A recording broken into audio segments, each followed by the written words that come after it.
Hey, peace and blessings. This is Mualim, the Funky Professor, live from my office at UMass Dartmouth. So today is February 1st, the first day of Black History Month. Now, Black History Month started out as Negro Appreciation or Negro Recognition Week, introduced by Dr. Carter G. Woodson, author of the Miseducation of the Negro, which was actually his doctoral dissertation. But the other thing to understand about Black History Month and Negro Appreciation Week, by the way, it became Black History Month officially on the national level back in the 1970s and introduced in individual areas back in the 60s during the Black Power movement. But things to understand, one of the main criticisms Black History Month receives is that it's the shortest month of the year, and that it's often the month where kids have winter recess, so it's shortened even further by an entire week. And the other issue that the criticism I have of Black History Month in terms of how it's recognized or reflected upon in the school system, and this even goes back to when I was a student, Black History Month in the United States tends to focus on slavery. That's what the teachers seem to like to dwell upon, is slavery, not looking at any of the other legacies of African ancestry in the United States, not looking at the various cultural contributions, or the fact that American culture is really built upon Black American culture, musically, fashion-wise, many menu culinary items all come from the Black American tradition that then, of course, gets incorporated into the larger American narrative. And, of course, now that we're going into an era of Make America Great Again, the pushback against recognizing Black people, Black culture, Black heritage, deepens. So then you get the questions, well, how come we don't have White History Month? Not realizing that in school it's White History Month from September through June. And to the extent that even things that happen in Black history during the colonial period, during the pre-colonial period, during the 1800s, etc., don't get discussed until Black History Month. So somehow we can have a talk about the colonial period, we can have a discussion about America being an agricultural society originally, without talking about slavery, the people who were actually doing most of the agricultural work. So these are the problems with Black History Month, because it's crammed into the shortest month.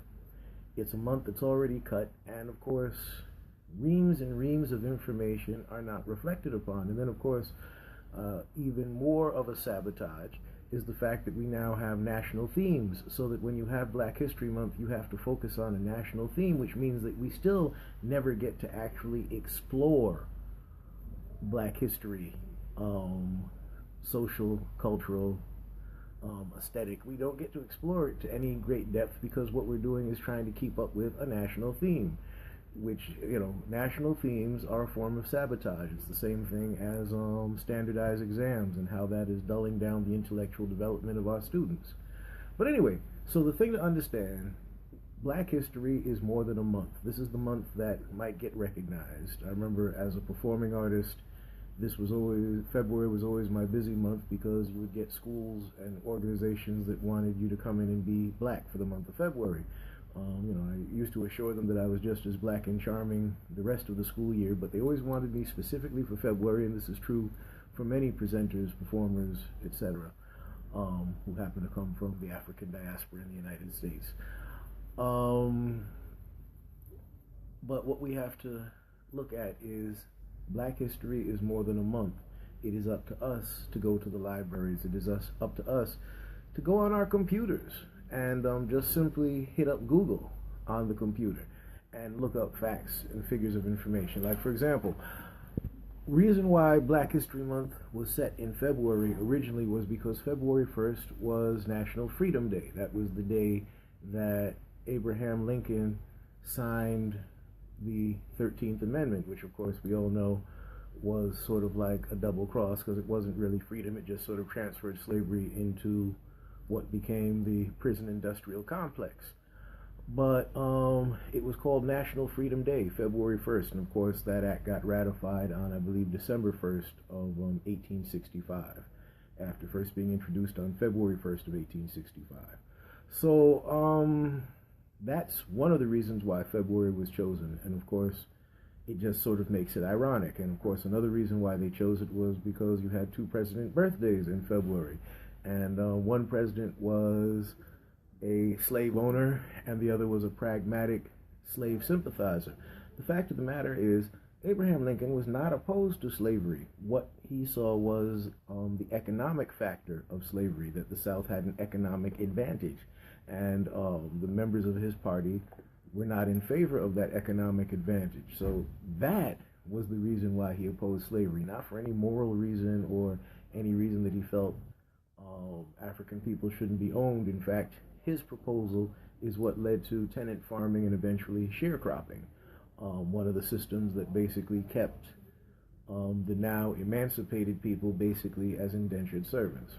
But again, all of this is information you can look up on the internet. When I was a young man in high school, I attended music and art high school. I actually used to cut school during social studies and lunch. We were on 135th in Harlem, and I used to run down 135th Street to the Schomburg Library, because truant officers don't check libraries. But there, the various retirees, now turned into scholars, used to conduct all kinds of research in down in the basement area of the Schomburg Library, and this is how I learned how to use microfilm and how to even further do research in the library. So, big shout out to them, because they kind of set me on my career. But anyway, just remember, Black History Month, yes, but also remember, it's more than a month, and it's up to you to educate yourself. DaPhunkeeProfessor.com. Peace and blessings.